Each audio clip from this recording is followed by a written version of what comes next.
Hi. Welcome. Hi. Welcome to the History Bards podcast today. I'm host Dee Marley, and I'd like to welcome Andrea Matthews to the show today.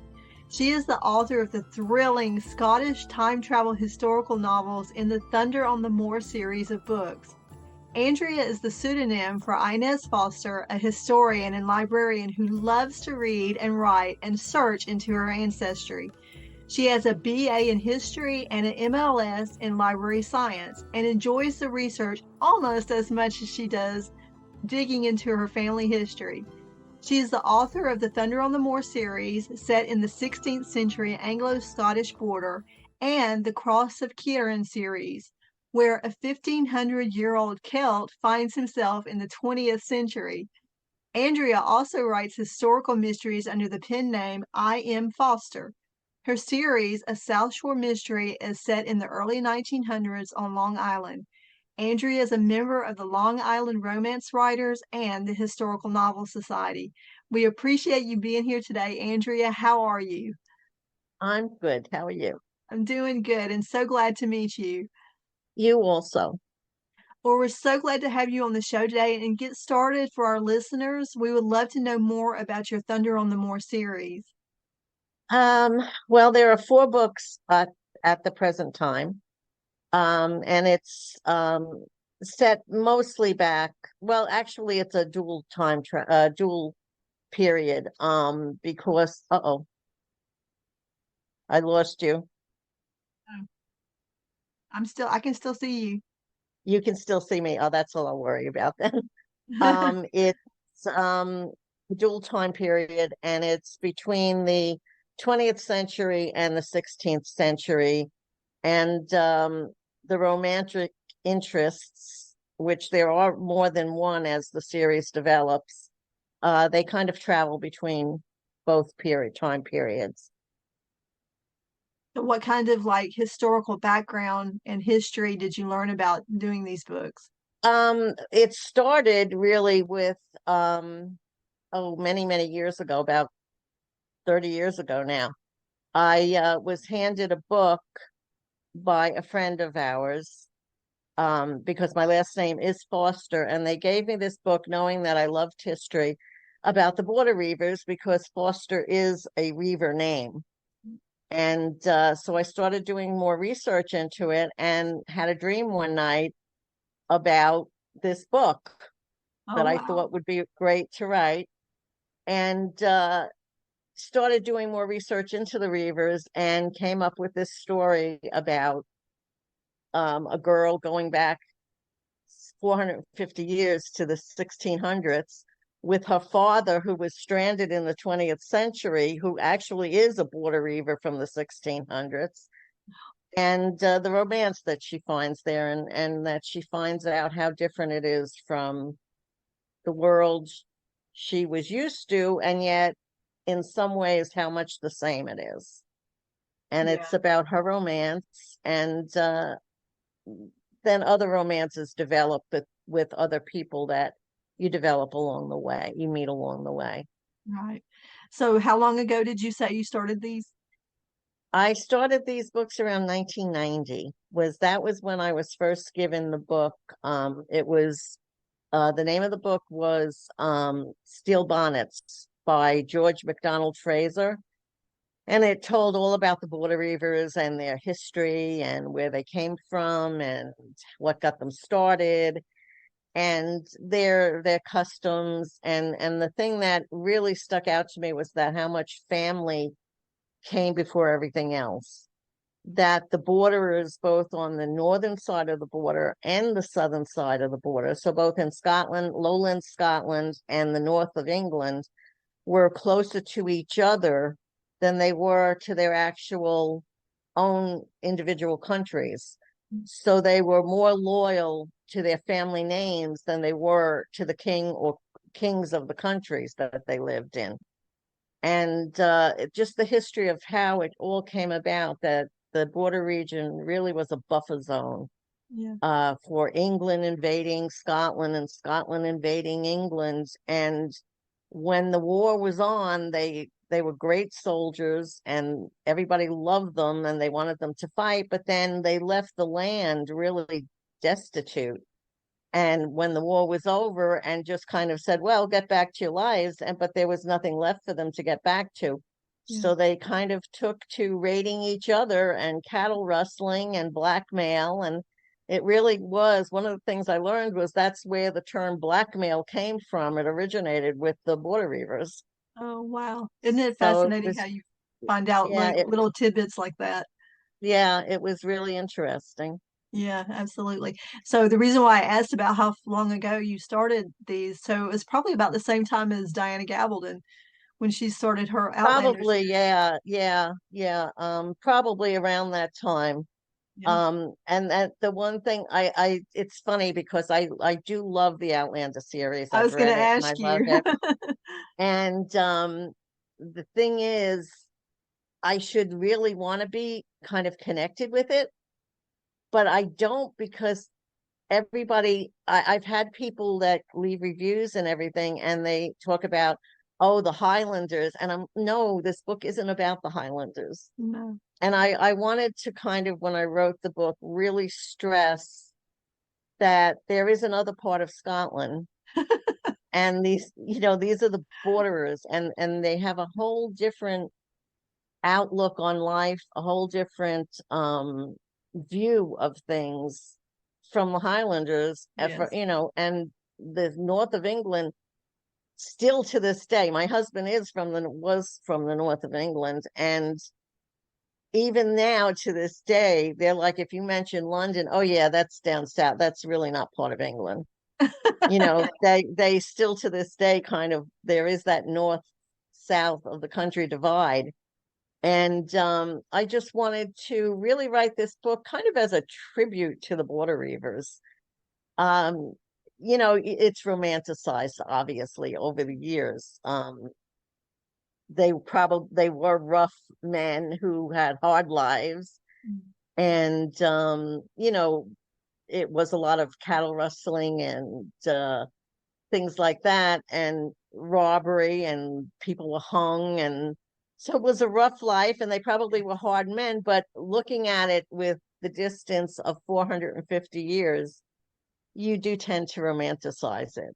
Yeah, and that's Just the reason why it makes for good historical fiction. Right, exactly. So it is easy to romanticize and to make this love affair, which she's from Scotland, her father's from Scotland, and of course she ends up falling in love with the forbidden Englishman, Oh, because even though they are closer to each other than they are to the borders, like they were Forsters on the southern side of the border, they were Forsters on the northern side of the border, but there still was this thing about well, there was a law. There was something called the March laws, yes. which one of them was they didn't want the English and the Scottish interfering with each other. They Yes. didn't want them getting too close because England wanted to be England and Scotland wanted to be Scotland. So there was a law that said you couldn't marry. But of course, the border reivers just pretty much ignored it and did what they wanted anyway. And sometimes they got in trouble for it. But there also was this love-hate relationship. While they were connected by family ties, there was also something called blood feuds, which something happens, kind of like the Hatfield and the McCoys. Yeah. Something happened, and nobody might even remember what happened, but 100 years later, they're still feuding with each other.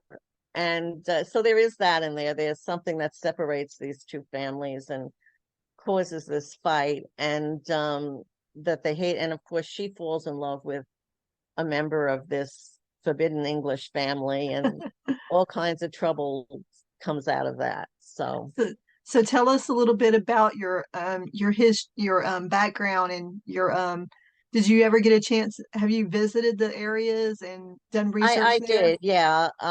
My husband, like I said, was from the north of England, so we Yes. did go there. And and it's just, to me, it's kind of like a wild, beautiful country.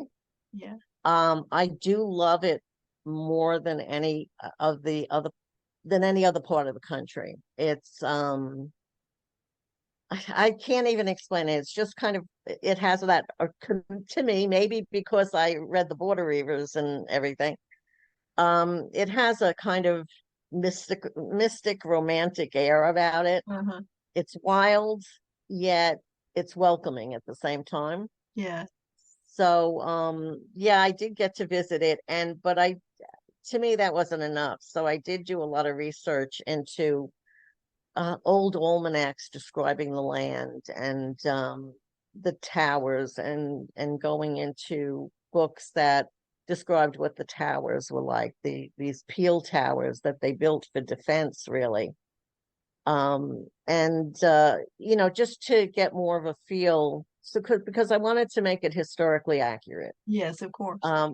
While making it romantic, I still wanted it to be historically accurate, but I do have a 20th century woman in there. Yeah. And so there are going to be bits that are, she's not going to totally accept things that are happening. So it's And kind of like you're like, how do you play off of that with the whole Outlander fascination? yeah, I apparently not as much as some people think I should.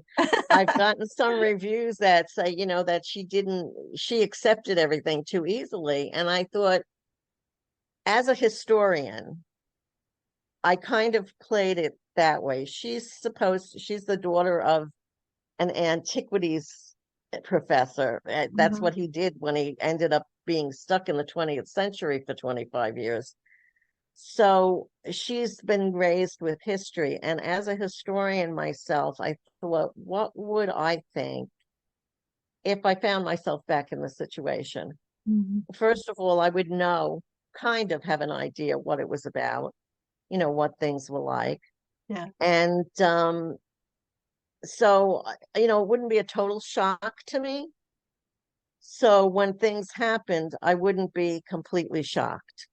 Mhm. It would be, so I'd take it kind of with a grain of salt, some things, but there'd be a line where I'd say, oh no, this is nah. So, but it wouldn't be that great shock, like what's happening here. Yeah. She would have kind of an idea. So I guess some people weren't, most people are good with it, but I've had a few reviews that say, oh, she accepted everything too easily. But I felt like that's what she would do. Yeah. Of course. She knew history. She knew what was going to happen. Which, it So, kind of makes you think that they were comparing it too much to Claire from the Outlander series, because she wouldn't have known that. She was right, she studied right, medicine and wouldn't have been a historian. So right, that, exactly.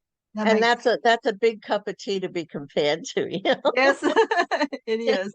But So, it's a an incredible genre, because the fascination there seems to be like a hunger, an insatiable hunger for people to constantly want to travel back in time like that, like Diana started. And right. so it's a very you know I think um it's an escape. it is. It's a way to get away from today's troubles and Yeah, go into the troubles of another time. But that's because exactly you're it. in another time, it's not real. So you Yeah. can kind of escape there. And plus, you have the added bonus of it being about Scotland, and so the minute you say that, people would just love that. People just love that. And it is. I've been to Glasgow too, and Mhm. the country around Glasgow, and it's just a gorgeous country. It really Yes, is. it really And is. it's breathtaking. I Yeah. remember flying over we were flying from Glasgow to Manchester Airport, and flying over like the mountains and Solway Firth, and I felt as if we went on this little commuter flight. It wasn't little. I mean, it was quite a big plane, but it was a commuter flight with people going from Glasgow to Manchester for Uh-huh. business. And we were on it, and I just felt like if I could have opened the windows, I could have put my hand out and like touched the mountains. Yeah.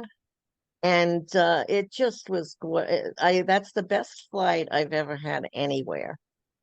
It was Oh, just amazing and breathtaking. So that's the only way I can describe it. So it is a beautiful, and as I say, kind of a romantic, hmm. whimsical, enchanting kind of place, a kind of like a fantasy world almost in a way. It really is. I have to agree with you. I visited Edinburgh and we took the train there and then from Edinburgh to down to the Lake District.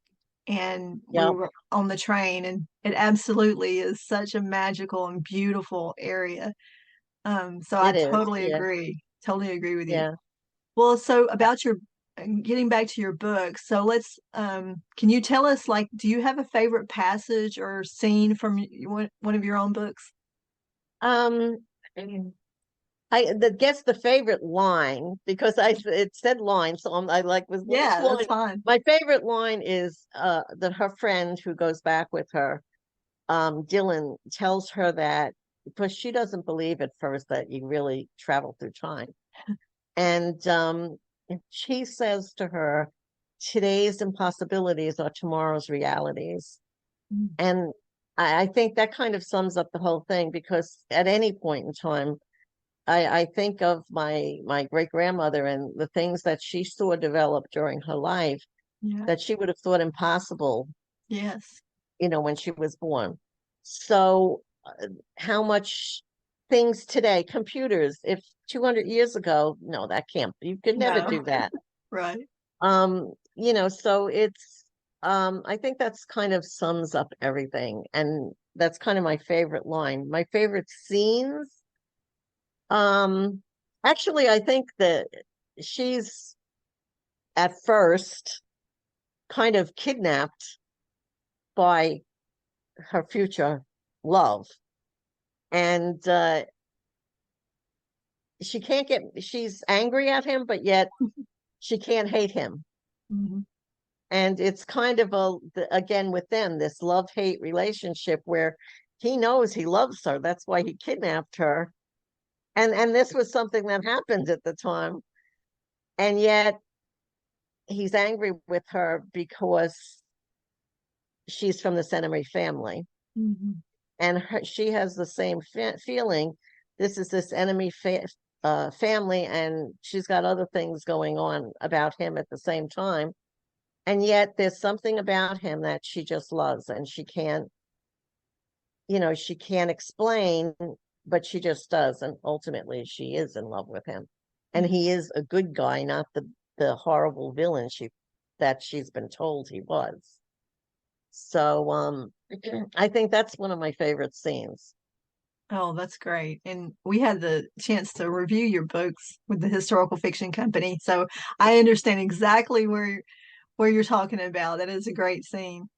Is there Yeah. anything about the books that you found difficult to write I about? mean, as far as writing, Writing or maybe trying to get through a scene or anything like that? yeah, well, getting through scenes, the sex scenes are always hard for me. Yeah, It's just, there's a line that I don't want to cross right.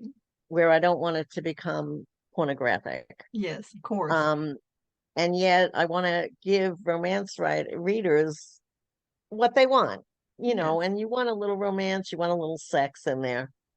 And so I want that to be there, but I always want it to be not something that's just added just to throw a scene in. I want it to Yeah. be something that's just in the course of things, this is what would have happened. Yeah. So they're not always at each other. It's just something at a certain time when the circumstances are right, that this is what you would expect to happen.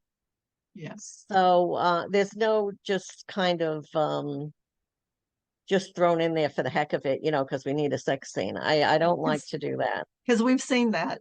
I mean, Yes. we've read books like that, and we've even seen it Yeah. in movies and And television.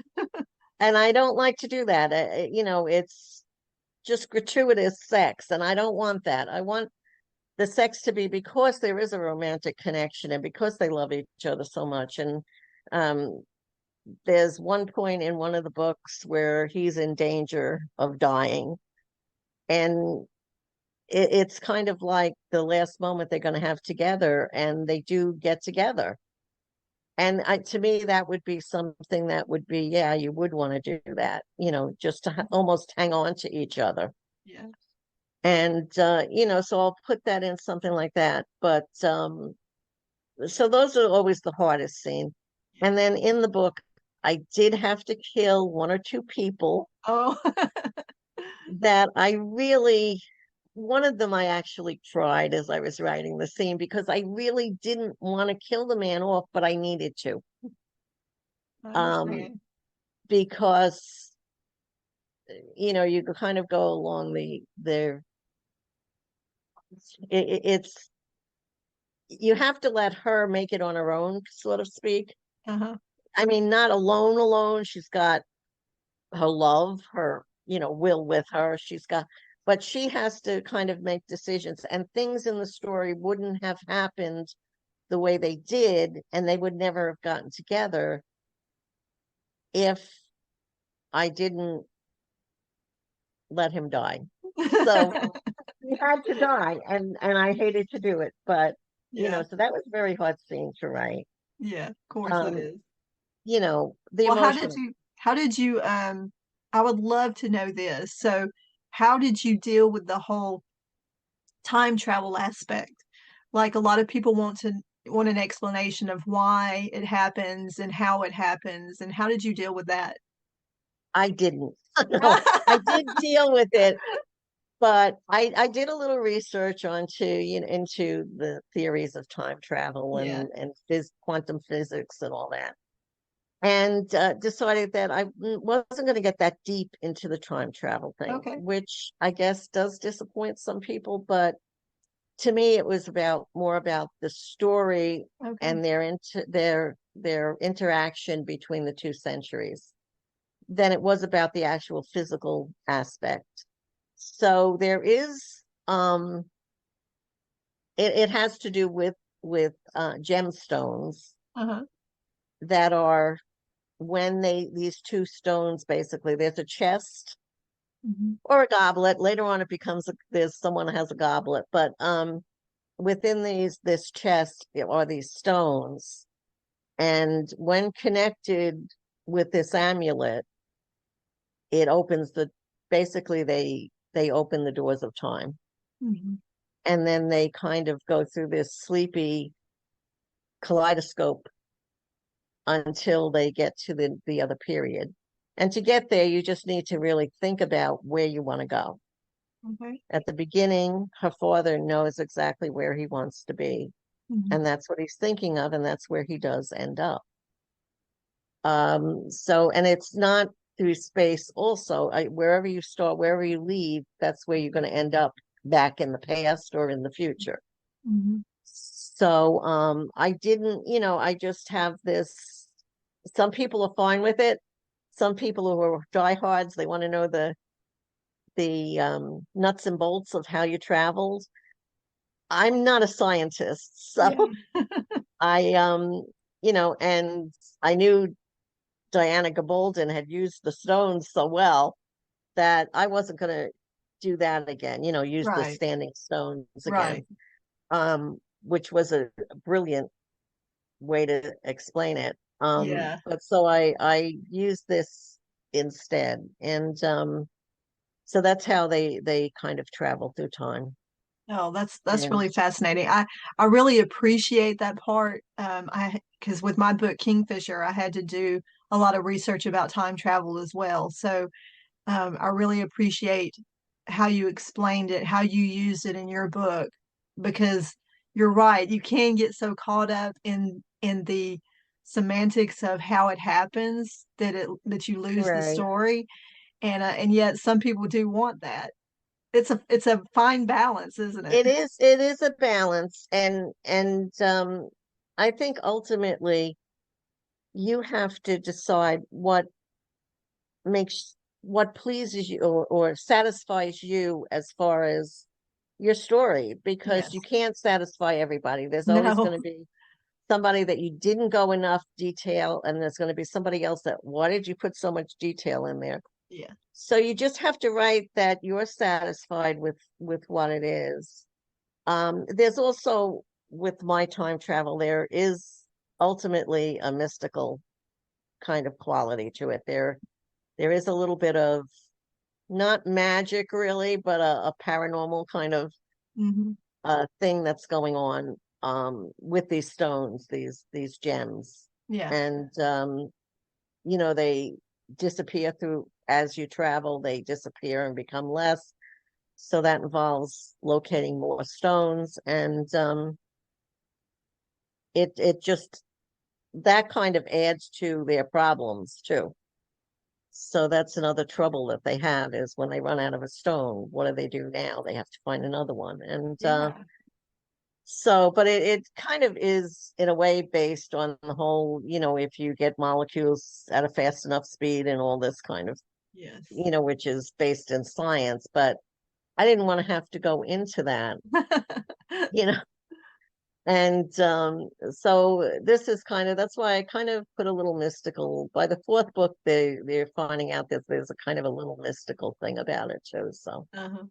Well, that's great. I in mine I used the Druid's portal, which is the Rowan tree, oh, and good, right, that yes. was a that was a whenever I came across that, it was a very fortunate thing because I didn't realize that that's what those were called, and I so didn't either. yeah, so And in my other series, it's all Celtic myth too. So, oh great, and yeah, I did and not know. isn't all of that That's just fascinating? It just really it is is. fascinating, Yeah. that history and everything. It really does play into delivering some incredible historical fiction. It does, and it is history. It's Yeah, mythology, but it is. It's that's part of history, history, right? so it's fascinating, and what you can do with it to write, a historical mystery. Most of my books have to have two things: history and romance. Yeah. So I like a little romance in there, and I love the history part. Oh yeah, me You know, too. Me too. yeah, Well, is there any advice that you would give anybody starting out into historical fiction? just write, research Yeah. and write. Yeah. Don't be afraid, because I did for so many years. Like I said, I started these 30 years ago, and I really wasn't showing anybody because, I couldn't write that well. Nobody'd read these. My As my kids got older, they read them, and then then people that I was slowly starting to let read it would say, "Why aren't you doing anything?" And Right. at the time, my family was growing up, and I was working, and it was kind of put on the back shelf. I wrote when I could write. Hmm. I researched when I could write. Being a librarian, research was a lot easier. Yes. But till finally one day I just said, I'm gonna do it, you know. And thank I really I would say published. I have friends. I self-published through Amazon. Hmm. And I did do the route with the shopping it for a while, and I got some good responses, but there'd always be a but. Hmm. Um, it's a great book, but it's not what we're looking for at the moment. I love the book, but the first chapter needs to be changed. I even changed the first chapters for someone, and then they said, "This is really great, but just not right now. Hmm. Contact us in a couple of years." And so I did do that route, and I thought, back when, like back in the late 90s, probably. And then it again got put on hold because of work, my kids getting older. And finally, then I realized I could just put it on Amazon and let's see what happened. And it did very well. Well, good. So, I mean, Thunder even went to number one at one point on the Oh, that's time travel romance. So I was excited. I beat Diana yes. Gabal for like Yes. for like a week. But Hey, hey, but that's now something, you it's know. like, oh, I've made it now. Um, but it is exciting, and I love the writing. So I would say don't don't worry about what other people. There are going to be people that don't like it, you're never going to please everybody, but there's going to be people that do like what you write. Absolutely. And write whenever you can. You don't have to make a full, and right now it's a full-time career for me because I'm retired now. Yeah. But at the beginning it wasn't. I'd write whenever I could, but write and put it out there and don't be what I learned from being a librarian was at years ago, self-published books, there were only vanity presses, and basically you were paying for people to publish a book. Yeah. So librarians didn't really look at, Mhm. they weren't real books kind of. And what I've noticed in the last few years, well, quite a few years, since about probably 2015, 2016, what I noticed was that um, these self-published books, since Amazon really came along, were being looked at by librarians. They were even being reviewed by the peer journals like Kirkus and Right. Library Journal. And there was a respect that was coming with them now because Mhm. nobody was paying to publish them. You put your book on there, and if somebody bought it, they did. If they didn't, they didn't. Yeah. And so there was more of a respect. So now there are all these journals have self-published sections Mhm. to recommend books, and librarians, my books are in libraries, so it's Mhm. kind of like um it gained a respect. So that's another thing I would say. I have friends who know they only want to go through a publishing company, and that's great if you can get it, but I wouldn't say hold back until you can, No. because you might never get it. Right. And the thing And that we've discovered is that people are missing out on some yeah, really great books. Um, excellent books. yeah. Yeah, Yeah. And just I because the regular traditional publishers pass on it doesn't make it, you know, It less doesn't. And what worthy. I found with the big especially the big publishers too, Yeah. you have to be somebody, Yeah. or you have had to have like 20 books out. Right. And they weren't taking new people that are coming along because No. they have to put out a large sum ahead of time, and they don't want to do that. They don't want to take Right. a risk. And I Right. can't blame them there. Yeah. But on the other hand, there were a lot of really, really good. I've read a lot of self-published books now, and that are excellent books, Yes. and I've bought them Absolutely. for the library. But these people, they would have been missed if Yes. they didn't get it out. So I would say if you love to write and you have a story to tell it and get it out there. Yeah. That's Don't great wait, advice. you know. That's great Yeah. advice. So can you tell us anything about what you're working on now and what's coming up? Well, I just put out actually it's on pre-sale now. On June 20th it comes out. Is the fourth book in the other series, the Course of Kieran series. Okay. And now I'm starting to work on under my other nom de plume, is that what you call it? Which is actually more my real name. Um, I'm working on the second historical mystery right now. Okay.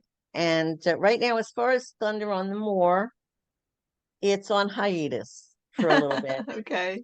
I don't want to just write a story for the sake of writing it. Yeah. I want a good story. So right now I don't have any others for that in my head. So until I do, I'm not going to write another one in that series. It's kind of finished for the moment. I'm Hmm. not saying there never will be another one. Tomorrow I could all of a sudden wake up with a great idea, and okay, it's back on my what would you call it? I have a list, that I Your write, agenda, yeah. my agenda. So I don't know if or when there will be one at the moment, because right now I don't have another really good story for them. Okay. Not one, I mean, the one I have would be like 20 years down the road, and I don't want to Uh-huh. do that just yet. So I Well, haven't got a we'll definitely put the links for your books that are coming out, even in your other pseudonym, and we'll definitely put that in the description so that people can go to either one yeah. for all your series. And you said that the other one for the Court of Kieran is on pre-order right now, right? The Cross of Kieran, yeah. I mean, It's course. the Awesome. Ring of Egna Okay. is the name of the book. And I'm excited about it. I think I like it better than the rest. You know, I like each one. Everybody asks me which is your favorite book, and it's the one I'm writing. Oh, that's great. And yeah, it really is because, and they'll ask which is your favorite character, and it's whichever book I'm writing.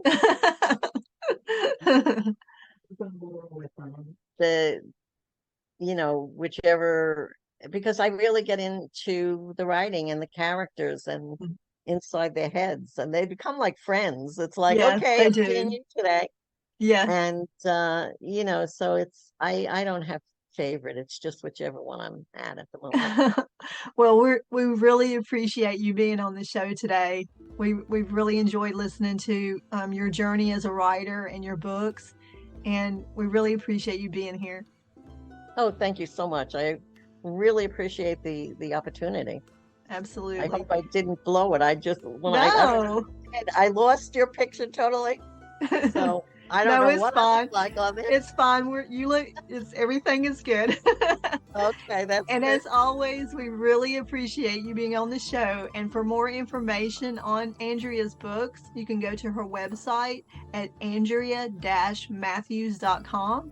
And don't forget to subscribe to the podcast, as next week's episode, we are thrilled to host historical author Lindsay Farah. So click on the link in the description for her books, and we will definitely put more information about her pre-order on the site. Thank you to our listeners and viewers. This is Dee Marley. Keep making history and keep listening.